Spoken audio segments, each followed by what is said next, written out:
Hello and welcome to WION Live Broadcast from London. I'm Giles Gibson. Let's take a look at your latest headlines.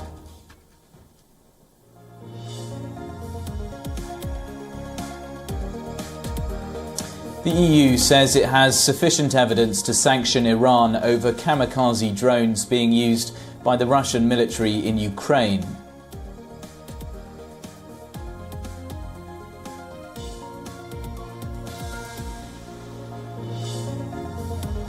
Fighter and not a quitter. Order. I'm good. UK Prime Minister Liz Truss is facing lawmakers in Parliament for the first time since abandoning her economic strategy as she fights for her political life.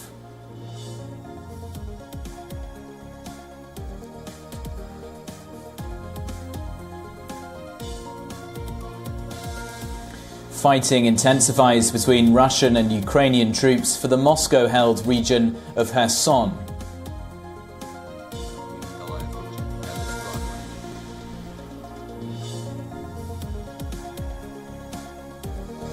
North Korea orders its troops to fire more artillery shells off its east and west coasts in response to South Korea.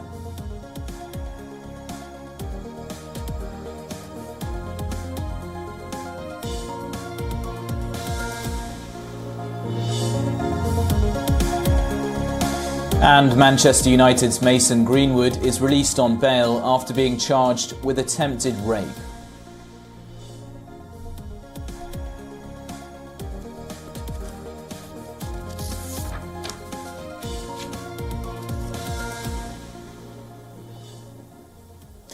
And we begin here in the UK, where embattled Prime Minister Liz Truss has been in Parliament for Prime Minister's questions, the first time since replacing her Finance Minister and making a U-turn on really her entire economic strategy. Let's go straight to our correspondent Alex Isat, who's live for us in London, to get the latest on PMQs. Alex, what's the action been so far? It seems basically that Truss is trying to say that she is a fighter, that she's going to continue no matter what. She's had a few jibes thrown at her by the Labour and her own backbenchers as well, talking about what's going to happen with the triple lock pensions, which is one thing that was in huge contention this morning when we heard about the inflation rise to 10.1%. There was constant talk about what's going to happen with the triple lock pension, and everybody was keeping their eyes on that. So she confirmed that that will stay. But when talking about the committed to the other policies, she did say that she had made a mistake. And we had heard the other day that she had said she went too far, too fast. And a lot of the backbenchers and Labour itself were trying to get at her with little questions about what's going to happen here and there. For example, they talked about the women's football and whether or not we would see a huge celebration for them. It seems to be that they have so many questions since last week when she said that no cuts would happen. Keir Starmer asked her, well, you said that last week. What about now? And she did confirm that there are going to be some tough times ahead. Obviously, it continues on, but at the moment, we are seeing dribs and drabs of what we wanted to ask Liz Truss, but ultimately, she still really needs to hit home that she's a credible candidate for the Prime Minister, sat right next to Jeremy Hunt, who have made all of these changes and did the whole U-turn on that mini budget. I think what we will see by the end of this is that she comes across as a very strong speaker, and she does seem to be able to bandy back and forth. But the question still remains, is she actually answering any questions to not just her Labour opposition and Lib Dems, but also to the UK public? Are we going to see a credible Prime Minister here come out of this? Right, thanks for that, Alex. Stay with us. We're going to come back to you shortly on the next story.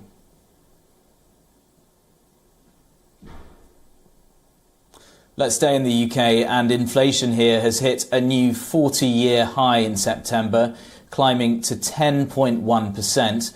The biggest jump in food prices since 1980 pushed British inflation back into double digits last month. Surging prices for food and non-alcoholic beverages were a major contributor to all of this, rising by 14.5%.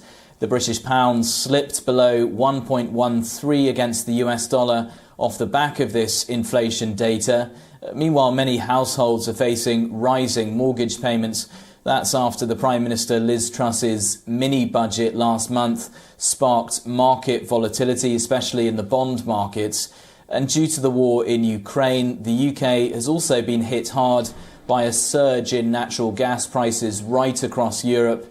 That's adding to post-COVID supply chain bottlenecks and labour shortages. The new Chancellor, Jeremy Hunt, has said that the government will prioritise help for the most vulnerable. Well, let's go back to our London correspondent, Alex Isat, who's very patiently standing by for us. Alex, these new inflation figures out. What's the impact of this politically and also in terms of just everyday budgets for households right across the country?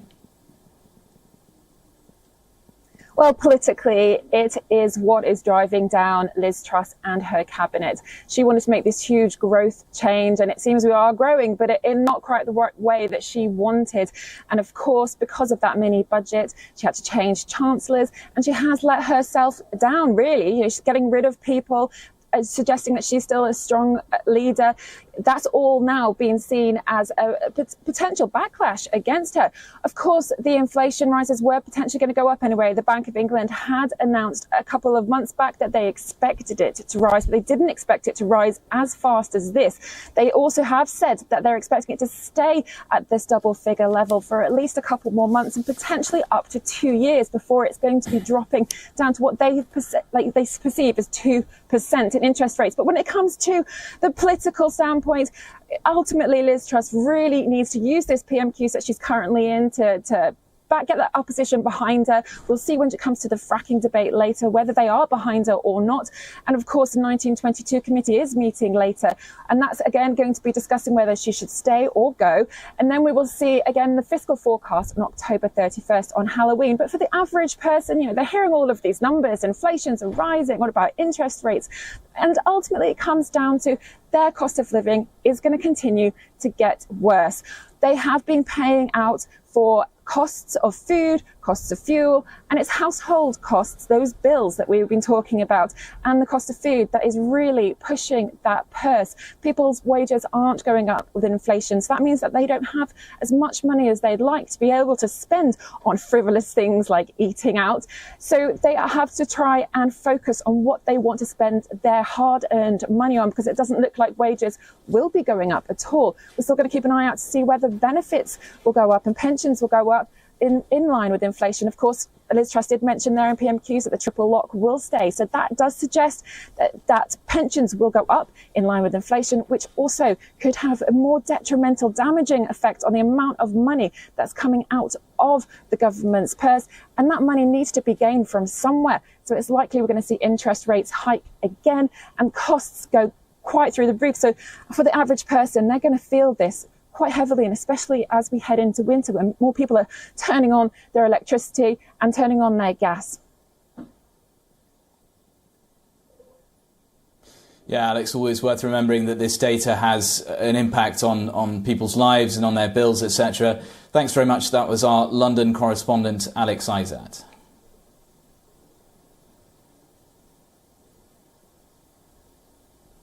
All right, let's get some more analysis on this from Craig Earlham, who's a senior market analyst at Wonder, and he's joining us live from London. Craig, in particular, that new inflation data ticking up again, once again. What's the impact been on the markets here in the UK and on the pound sterling? It's been pretty minimal so far. The pound sterling is still under some pressure. It's off just shy of 1% today. But obviously it has rebounded quite strongly over the course of the last week or so with those budget reversals. In terms of the markets themselves, I mean, as far as interest rates are concerned, the markets are still pricing in around 1.75% of rate hikes by the end of the year. So over the course of the next two meetings, either coming from a 1% hike at the start of November and then 75 basis points in December, or the other way around.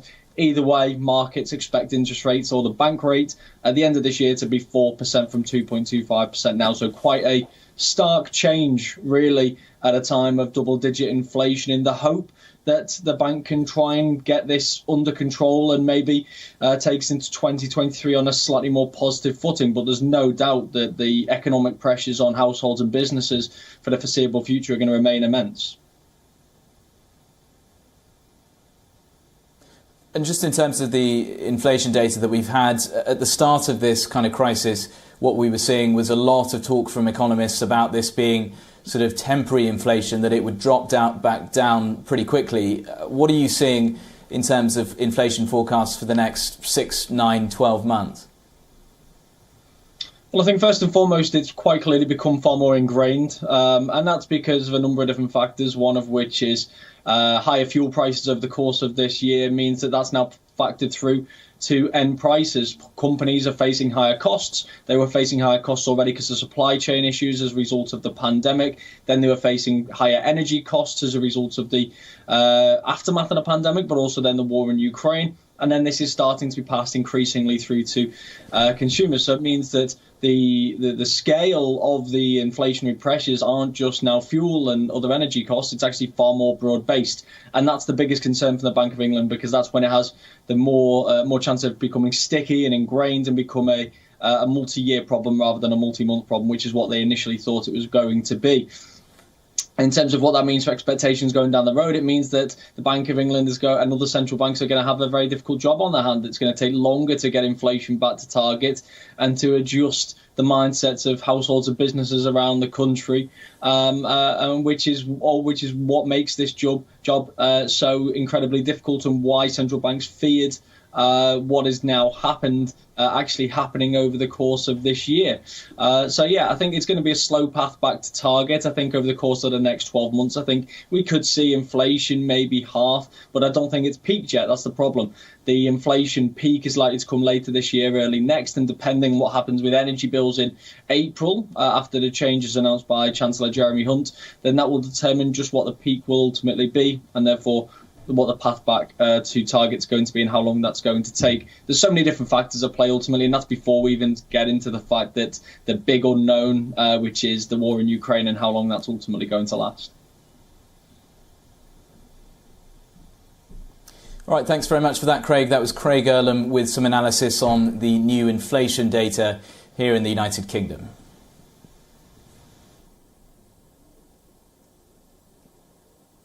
Let's cross over to Europe now, and in Paris, dozens of black-clad protesters have clashed with police and smashed shop windows. That's during a demonstration calling for wage hikes, as high inflation, as we were just discussing here in the UK, they're also seeing that in France, is eating away at ordinary citizens' purchasing power.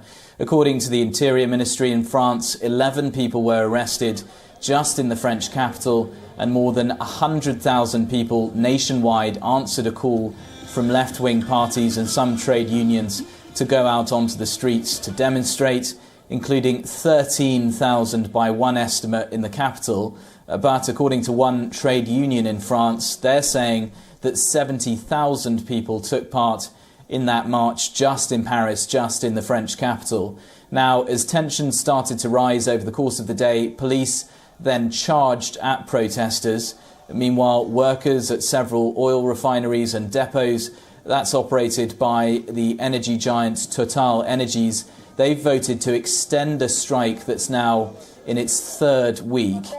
In the city of Nantes, hospital staff, social educators, students and workers from other sectors are also demonstrating. Take a listen.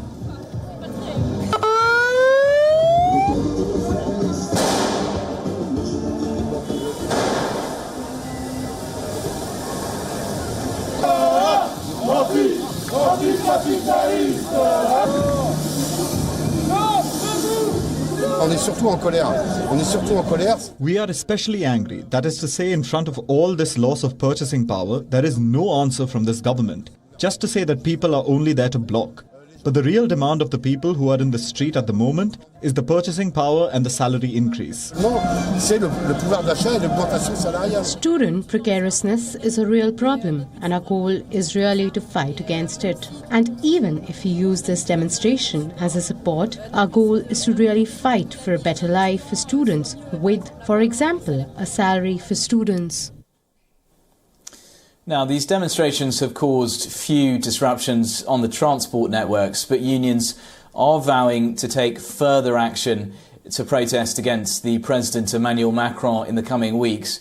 This all coming in the middle of a Europe-wide energy crisis, and the strikes are now becoming the president's stiffest challenge since his re-election as French president earlier on this year.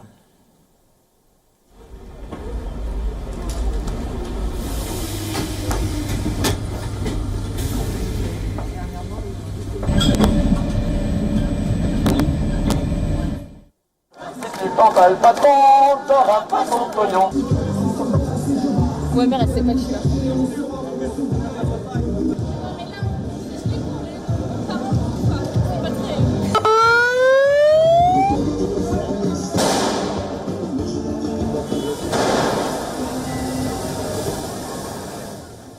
Right, let's shift focus to the war in Ukraine now, and Russian-installed officials in the occupied Ukrainian city of Kherson are preparing to defend it from an imminent Ukrainian attack.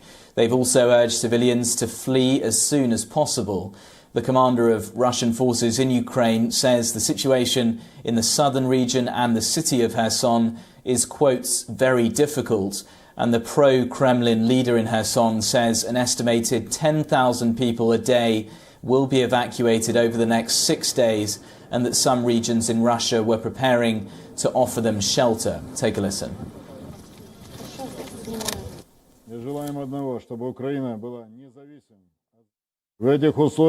Under these conditions, our priority is preserving the life and health of peaceful citizens. Thus, first of all, the Russian army will provide for the already announced safe transportation of the population under the relocation program being prepared by the Russian government.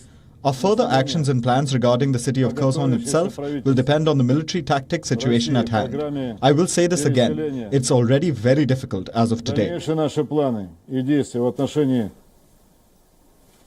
Now, the Russian-installed deputy governor of the Kherson region is warning that a battle for the city could start in the very near future. Take a listen. I ask you to take my words seriously and to understand them as meaning as prompt an evacuation as possible. We are not going to surrender the city. We will hold our ground to the end. Meanwhile, Russian forces in the Kherson region have been driven back by 20 to 30 kilometres over the last couple of weeks or so. According to reports, they're now at risk of being pinned against the western bank of the 2,200-kilometre-long Dnipro River in Ukraine. Meanwhile, the president of the European Commission says that Russia's missile and drone attacks on power stations and other infrastructure inside Ukraine are, quotes, acts of pure terror, saying that they amount to war crimes.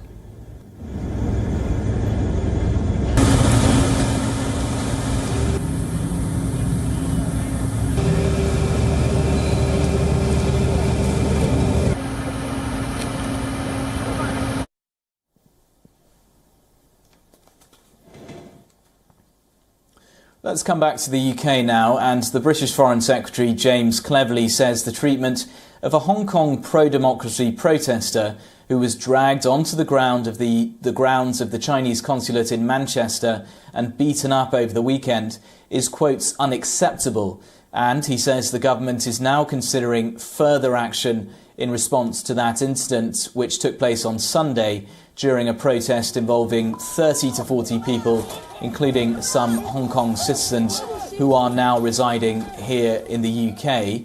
China's foreign ministry has said that some, quotes, disturbing elements illegally entered the grounds of the consulate in that city in the north of England. And it also says that any diplomatic institution of any country has the right to take the necessary measures to safeguard the peace and dignity of its premises. Greater Manchester Police says an investigation has now been launched. Now, video footage from the incident, this went viral on social media over the weekend, shows a man in a black cap and ponytail being hauled through a gate and into the consular grounds, where he was kicked and punched by several men as he lay on the ground. Relations between the UK and China have been very tense in recent years, most notably since Beijing brought in a new national security law in Hong Kong. Britain says the legislation is being used to suppress dissent in the city, while Beijing has accused London of interfering and creating trouble.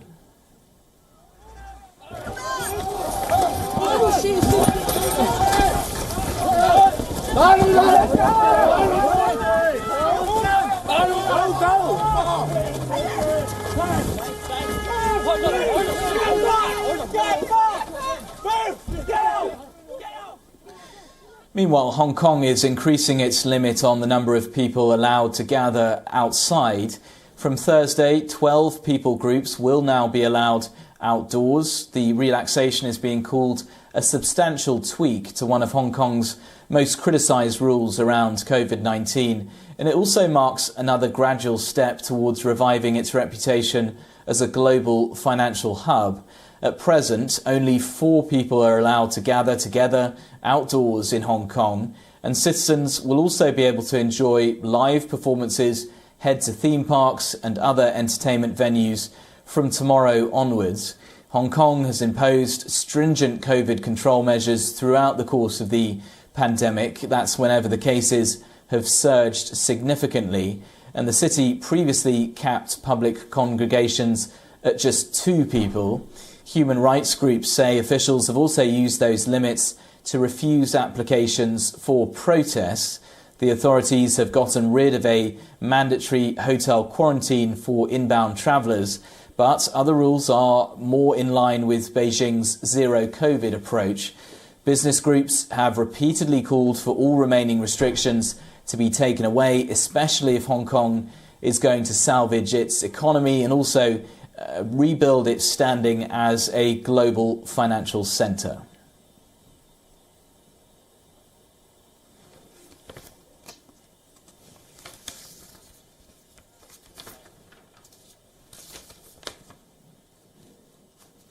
All right, let's cross over to South America now, and multiple clashes have been reported across Chile on Tuesday. That's as the country marks the 3-year anniversary of major anti-government protests back in 2019.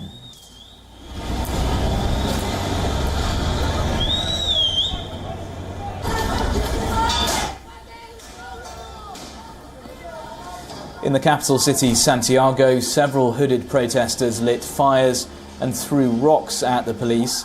That's including in the area surrounding Plaza Baquedano. That was the epicenter of protests back in 2019.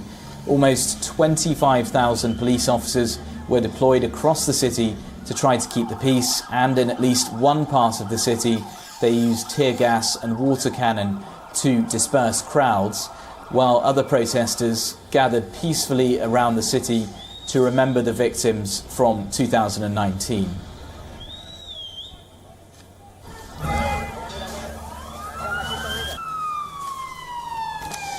"30 people were killed in violent scenes that erupted on the 18th of October 2019. The protesters were demanding improvements to health services, education, pensions, as well as more public housing." Take a listen.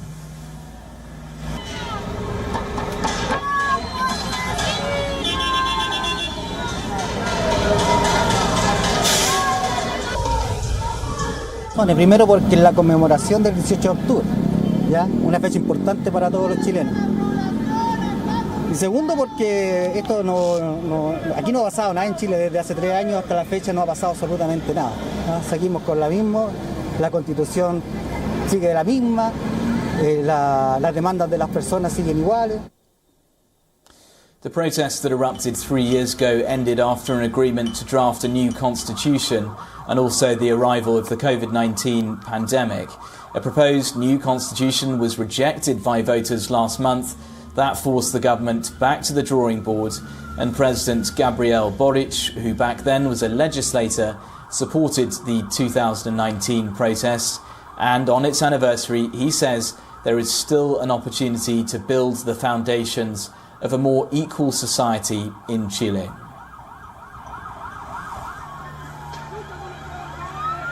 The social outburst expressed and brought with it a lot of pain and has left enormous consequences. We will not allow it to be in vain. We cannot be the same as a society after this experience. We cannot make the same mistakes or stay cornered in our comfortable paths. Politics must live up to the demands and dreams of the whole country. Let's not forget that the great majorities are waiting for us to reach agreements to solve their urgent daily problems. the rise in the cost of living, crime, lack of housing and healthcare. This is the moment to act.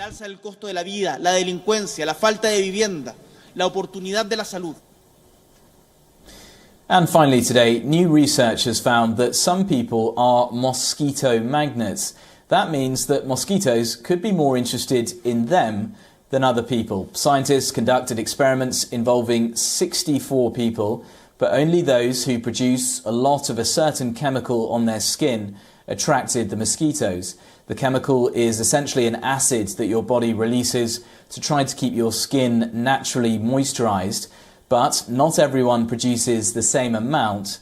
Some release less, others release more, and these acids are then eaten by healthy bacteria on your body surface, and that in turn produces a smell and odour.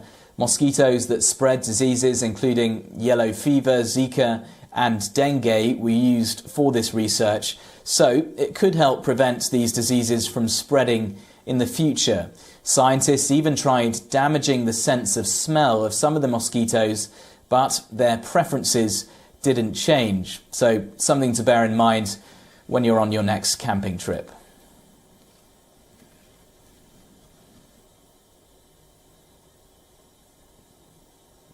And that's all we've got time for today. Thanks very much for watching. Stay tuned to WION for more updates on news around the world.